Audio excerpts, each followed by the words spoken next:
AI might mess with your plans, because there's a group of scientists, I believe in India right now, working on AI that would detect if you are sick or not. Here to talk about it is Wyatt Tessari with AIGS Canada, co-founder and authority dedicated to AI governance and safety. Welcome to the show. Good to have you on, Wyatt.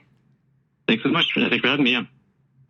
So talk about this. This originally was, go figure, my voice is legitimately cracking. This legitimately is put together to find out if you are sick, so you don't have to go into doctor's offices, right? But businesses might use it in another way. Explain how the AI would work. Yeah, so basically what they're doing is they're trying to recognize the patterns of someone who is sick. So they listened to hundreds of people who were sick and who weren't, and they were able to train the AI on to be able to recognize, okay, this person's sick, this isn't.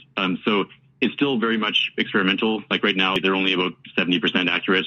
But it does speak to the bigger picture of these systems are getting better all the time. And this is the kinds of things that you can do with AI.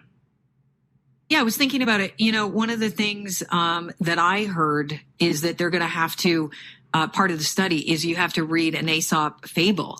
And so you would have to somehow, your employer, if you wanted to use this for work, would have to have your voice recorded in normal time, reading that fable, and then when you called into work and you want to take a day off sick, you'd have to reread it. Exactly, yeah. So this is why it's nowhere near ready for prime time. I mean, there's a lot of steps to go, but I mean, there is, like, a voice recognition has been getting really good, really fast, and we're already seeing, like, for example, with music, you can write some lyrics and then have an AI-generated voice of your favorite artist sing them as if they were singing for real. So the voice recognition and voice imitation technology is getting really, really good. In a particular case of the sick notes situation, probably, like, it's not ready yet, but it's the thing about AI and about technology in general is that it's getting better every day, and what's to come is going to be a lot more capable of what we currently have. Is AI hackable at all? I mean, like, how advanced is the system when it comes to, these systems when it comes to hackers? So this is a really interesting point because, yeah, systems can be used both ways. So, for example, if you were a cunning, employee, you could train an AI system to speak like you, and then use that system to answer the call for the test. So you could try to fool the other AI by using AI. So be battle of the AIs. Whoever's exactly, savvier. Yeah. Yes, exactly. Yeah. AI can be used for so many different things. I mean, this is one small aspect of the bigger picture, which is, like, what happens to sick days and how do you manage that.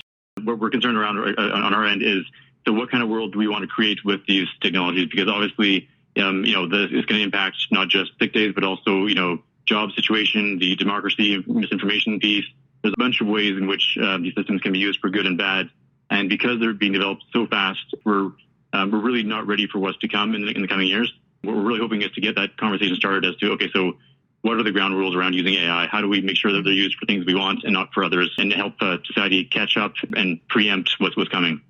Yeah, I was talking to Carmi Levy, who's a tech expert, earlier on in the week about someone asking AI to basically end humanity and to get working on that problem. And it was asking other AI programs to help. It didn't get too far because we're still here. But I asked if maybe we should think about bringing in the 3 laws of robotics from Isaac Asimov's. They are a robot may not injure a human being, or through inaction allow a human being to come to harm. A robot must obey orders given to it by human beings, except where such orders would conflict with the first law, and a robot must protect its own existence as long as such protection does not conflict with the first or second law. Is that being built into AI systems, and should it have to by law? I think it's one classic example of the kinds of things you want AI systems to be aware of and act on. The challenge right now is the more advanced AI systems really are black boxes. So what they'll do, for example, in the case of the famous ChatGPT, they basically trained it on all of the data on the internet and asked it to predict the next word. So what it's done is that it has some kind of internal map of the world via what it's learned on the internet, but we don't know exactly what it's learned, and we don't know how it's thinking.